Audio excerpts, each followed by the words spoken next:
អរគុណសម្រាប់ការជួយមកកាន់ផ្ទះនាងខ្ញុំអាដាសូមជម្រាបសួរចា Hi guys how are you today អាដា welcome back ថ្ងៃនេះនាងខ្ញុំនាំមកជូនបងប្អូននៅមុខម្ហូបដែលមាននៅប្រូតេអ៊ីនវីតាមីនចម្រុះពណ៌ដ៏ល្អសម្រាប់សុខភាពនិងរាងកាយរបស់យើងទៀតផងមុខម្ហូបពិសេសរបស់នាងខ្ញុំថ្ងៃនេះគឺឆាបង្គាពោះតាន់ជាមួយនឹងបន្លែចម្រុះណាបងប្អូនជាមុខម្ហូបដែលមានរសជាតិឆ្ងាញ់ពិសេសពេញនិយមនៅក្នុងកម្មវិធីជប់លៀងផ្សេងៗទៀតផងប្រសិនបើបងប្អូនណាទស្សនាវីដេអូជាមួយនឹងខ្ញុំដល់ចប់នឹងបានឃើញនៅតិចនិចនឹងវិធីចម្អិនងាយៗហើយលឿនរហ័សទៀតផងតែកុំភ្លេចជួយ like ជួយ share និងជួយ subscribe channel ឲ្យនាងខ្ញុំផងណាសម្រាប់គ្រឿងផ្សំរបស់នាងខ្ញុំថ្ងៃនេះនាងខ្ញុំមានបង្គាស្រស់ល្អណាបងប្អូនចាចំនួនកន្លះគីឡូក្រាមចាបន្តមកគឺនាងខ្ញុំមានពោះតាន់ចំនួន1គីឡូក្រាមដែលទើបនឹងស្ងោរឆ្អិនក្តៅៗហើយនាងខ្ញុំហាន់រួចជាស្រេចចាសម្រាប់វិធីស្ងោរពោះតាន់ណាបងប្អូនគឺយើងត្រូវលាងសម្អាតឲ្យស្អាតចាហើយដាក់ស្ងោរដោយបន្ថែមជាមួយនឹងអំបិលបន្តិចជាមួយនឹងស្លឹកខ្ទឹមនិងខ្ញីបន្តិចបងប្អូនហើយយើងស្ងោរប្រហែលជា15នាទីណាដើម្បីឲ្យឆ្អិនល្អចាបន្តមកទៀតគឺនាងខ្ញុំមានសាច់ជ្រូកនេះបងប្អូនគឺចំនួន3ខាំចាសម្រាប់គ្រឿងផ្សំផ្សេងទៀតរបស់នាងខ្ញុំគឺមានប្រេងឆាបងប្អូនចាជាមួយនឹងខ្ទឹមសចាជាមួយនឹងម្រេចទឹកស៊ីអ៊ីវជាមួយនឹងអំបិលខ្នុរចាគឺទឹកត្រីបន្ថែមជាមួយនឹងប្រេងខ្យងជាមួយនឹងស្ករសចុងក្រោយនេះគឺម្សៅឆាណាបងប្អូន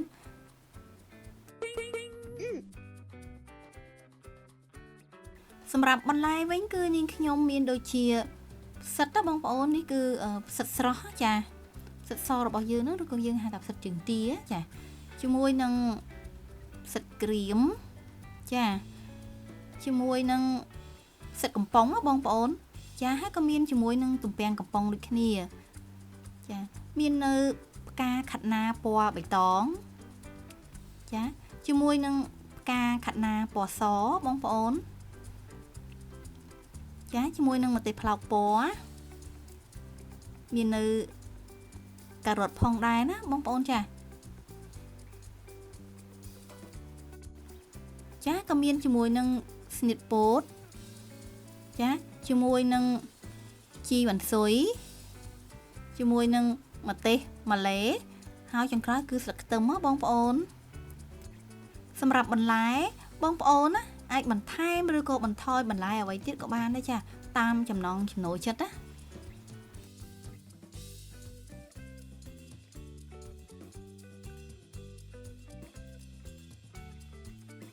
សម្រាប់វិធីចម្អិនណាបងប្អូនជាដំបូងគឺនាងខ្ញុំចាប់ផ្ដើមយកផ្សិតក្រៀមរបស់យើងនេះគឺមកត្រាំជាមួយនឹងទឹកក្តៅចាដើម្បីឲ្យឆាប់រីកល្អយើងត្រាំផ្សិតនេះទុកម្ល៉េះសិនណាបងប្អូនដើម្បីឲ្យរីកសិនយើងមករៀបចំបន្លែចាមានដូចជាការ៉ុតណាបងប្អូនការ៉ុតនៅពេលដែលទទួលទានជាប្រចាំថ្ងៃយើងនឹងទទួលបាននូវអត្ថប្រយោជន៍យ៉ាងច្រើនដូចជាពង្រឹងសុខភាពភ្នែកចាពង្រឹងសុខភាពស្បែកបញ្ចុះនៅសម្ពាធឈាមបងប្អូនហើយជាពិសេសជួយក្នុងការរំលាយអាហារនិងជួយសម្រកទម្ងន់ទៀតផងណា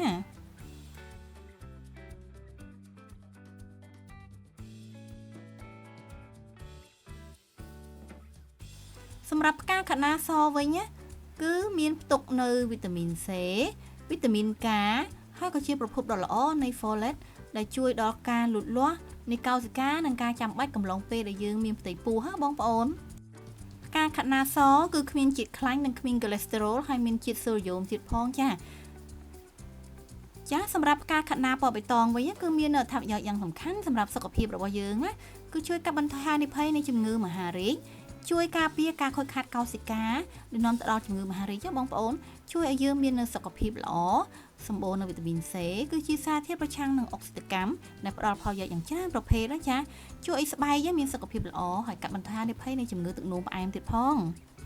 សម្រាប់ស្និតពោតវិញបងប្អូនគឺសម្បូរទៅដោយវីតាមីននិងសារធាតុរ៉ែមាននៅកាឡូរីទាបនិងមានជាតិសរសៃខ្ពស់បងប្អូនចាក៏ល្អសម្រាប់សុខភាពរបស់យើងដូចគ្នាចាចំណែកផ្សិតវិញបងប្អូនក៏មានអត្ថប្រយោជន៍ច្រើនណាស់សម្រាប់រាងកាយរបស់យើងគឺមានផ្ទុកនូវកូលេស្តេរ៉ុលទាបល្អសម្រាប់អ្នកជំងឺទឹកនោមផ្អែមចាទប់ស្កាត់ការលូតលាស់នៃកោសិកាមហារីក ការពារនៅជំងឺផ្សេងៗបងប្អូនល្អសម្រាប់របបអាហារប្រចាំថ្ងៃណាចាបន្តមកគឺនាងខ្ញុំហាន់ផ្សិតកំប៉ុងដូចគ្នាបងប្អូនសម្រាប់ផ្សិតនេះដែរគឺនាងខ្ញុំពុះជាពីរណាចា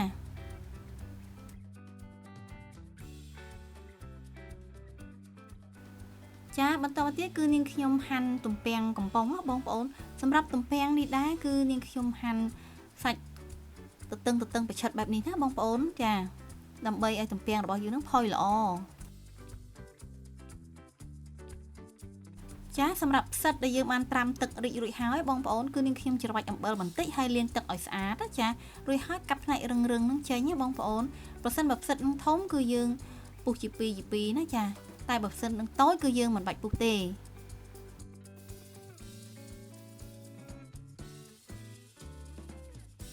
ចាសម្រាប់ម្ទេសផ្លោកពណ៌លឿងគឺមាននៅជីវជាតិល្អជាងពណ៌បៃតងបន្តិចបន្តួចប៉ុណ្ណោះទេណាបងប្អូនប៉ុន្តែគឺមិនមានច្រើនដូចពណ៌ក្រហមទេចាប្រសិនបើជានិយាយដល់រសជាតិវិញណាពណ៌លឿងនេះគឺល្អបំផុតសម្រាប់អ្នកដែលមិនចូលចិត្តភាពល្វីងណាបងប្អូនហើយក៏វាក៏មានរសជាតិផ្អែមខ្លះដែរសម្រាប់ម្ទេសផ្លោកពណ៌ក្រហមចាត្រូវបានចាត់ទុកជាផ្លែម្ទេសដែលទុំចាដោយសារតែមានពណ៌ក្រហមនេះឯងហើយក៏ធ្វើឲ្យម្ទេសនេះគឺមានរសជាតិផ្អែមឆ្ងាញ់ជាងម្ទេសដទៃទៀតណាចារឿងដែលល្អបំផុតចំពោះម្ទេសផ្លោកពណ៌ក្រហមគឺមានផ្ទុកទៅដោយវីតាមីន A លុយទីអ៊ីននិងស៊ីហ្សាន់ទីនណាបងប្អូនចាជីវជាតិទាំងនេះនឹងជួយថែរក្សាសុខភាពភ្នែកឲ្យមើលឃើញច្បាស់ល្អបន្តមកគឺយើងដាក់ដាំទឹកឲ្យពុះដោយបន្ថែមជាមួយនឹងប្រេងឆាកន្លះស្លាបព្រាបាយអំបិល1ស្លាបព្រាកាហ្វេដើម្បីឲ្យបន្លែហ្នឹងគឺមានពណ៌ត្រាស់ល្អហើយបំបត្តិក្លិនក្រពុលបងប្អូនចាបន្តមកគឺនាងខ្ញុំបន្ថែមនៅបន្លែដែលរឹងណាមានដូចជាស្នៀតពោតការ៉ុតចាផ្កាកណ្ដាលខៀវនិងផ្កាកណ្ដាលសហ្នឹងស្រុះមុនបន្តិចសិនណាបងប្អូនចាទើបយើងបន្ថែមជាមួយនឹងម្ទេសផ្លោកពណ៌ចូលស្រុះជាមួយគ្នាតែបន្តិចទេចាទើបស្រង់មកត្រាំក្នុងទឹកត្រជាក់ដើម្បីធ្វើឲ្យបន្លែរបស់យើងនៅស្រស់ល្អហើយស្រួយឆ្ងាញ់ណាបន្តមកនេះខ្ញុំដាក់ទំពាំងនិងផ្សិតកំប៉ុងចូលស្ងោរប្រហែលជា5នាទីដើម្បីបំបត្តិក្លិនណាទើបស្រង់យកមកត្រាំទឹកត្រជាក់ជាមួយគ្នាបងប្អូនឃើញពណ៌បន្លែរបស់យើងគឺនៅស្រស់ល្អដដែលណាចាបន្តមកគឺនេះខ្ញុំចាប់ផ្ដើមរៀបចំបង្គាចាដោយសម្អាតឆ្កឹះផ្នែកខ្មៅចេញហើយបកឲ្យស្អាតណាបងប្អូននេះខ្ញុំទុកផ្នែកកន្ទុយតែបន្តិចណាប៉ុន្តែប្រសិនបើបងប្អូនចង់បកទាំងអស់ក៏បានដែរចាការទទួលទានបង្គាគឺជួយពង្រឹងដល់សុខភាពខួរក្បាលចានិងបេះដូងបងប្អូនដោយសារតែមាននៅអាហារូបត្ថម្ភនិងមាននៅអូមេហ្គា3ចាហើយអូមេហ្គា3នេះដែរបងប្អូនគឺដើរតួនាទីយ៉ាងសំខាន់នៅក្នុងមុខងាររបស់ខួរក្បាលចាក្នុងការអភិវឌ្ឍនៅក្នុងខួរក្បាលរបស់យើងឲ្យមានការចងចាំល្អកុមារដែលម្ដាយទទួលទានអូមេហ្គា3ក្នុងកំឡុងពេលមានផ្ទៃពោះបងប្អូនចានឹងមានសមត្ថភាពនៃការចងចាំបានយ៉ាងល្អប្រសើរទៀតផងណាបន្តមកទៀតគឺនាងខ្ញុំចាប់ផ្ដើមហាន់សាច់ជ្រូកបងប្អូនចាសម្រាប់សាច់ជ្រូកគឺជាប្រភពនៃជាតិដែកផ្ដល់នូវអុកស៊ីហ្សែនទៅកោសិកានិងជួយបញ្ហាអស់កម្លាំងទប់ស្កាត់ការខ្សោយសាច់ដុំទៀតផងចាមាននៅវីតាមីន B6 ក្នុងការបង្កើតកោសិកាឈាមក្រហមបងប្អូនចាមាននៅស័ង្កសីជាសារធាតុរ៉ែដែលជួយពង្រឹងខួរក្បាលដែលមានសុខភាពល្អនិងប្រព័ន្ធការពាររាងកាយដ៏អស្ចារ្យណាបងប្អូនចាបន្ទាប់ពីត្រៀមបន្លែនិងសាច់រួចហើយនាងខ្ញុំដាក់ខ្ទះដាក់ប្រេងឆាឲ្យក្តៅបងប្អូនដាក់គល់វ៉ាន់ស៊ុយគល់ខ្ទឹមនិងខ្ទឹមសចិញ្ច្រាំចូលឆាឲ្យឈ្ងុយឈ្ងុបពេញផ្ទះតែម្ដងណ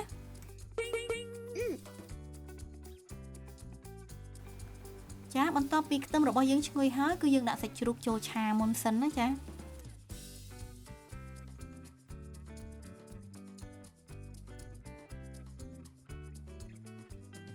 ដោយបន្ថែមទឹកត្រី1ស្លាបព្រាបាយទឹកស៊ីអ៊ីវ1ស្លាបព្រាបាយសម្រាប់អំបិលខ្នុរគឺកន្លះស្លាបព្រាបាយសម្រាប់ស្ករសវិញគឺនាងខ្ញុំដាក់2ស្លាបព្រាបាយបងប្អូនសម្រាប់ប្រេងខ្យងគឺ1ស្លាបព្រាបាយបន្តមកទៀតគឺយើងបន្ថែមជាមួយនឹងម្រេចបងប្អូនគឺនាងខ្ញុំប្រើតែ1ស្លាបព្រាកាហ្វេទេបន្ទាប់ពីសាច់ជ្រូករបស់យើងរៀងឆ្អិនបន្តិចហើយនាងខ្ញុំបន្ថែមបង្គានិងពោះតាន់ចូលយើងឆាសាច់ហ្នឹងឲ្យឆ្អិនចូលជាតិគ្នាសព្វសិនណាបងប្អូនទើបបន្ថែមជាមួយនឹងបន្លែរបស់យើងនឹងចូលទាំងអស់តែម្ដង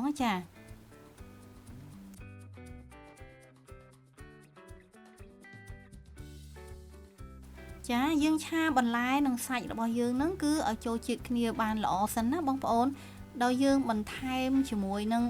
ទឹកបន្តិចចាដើម្បីឲ្យសាច់និងបន្លែរបស់យើងហ្នឹងគឺចូលជាតិគ្នាសព្វល្អ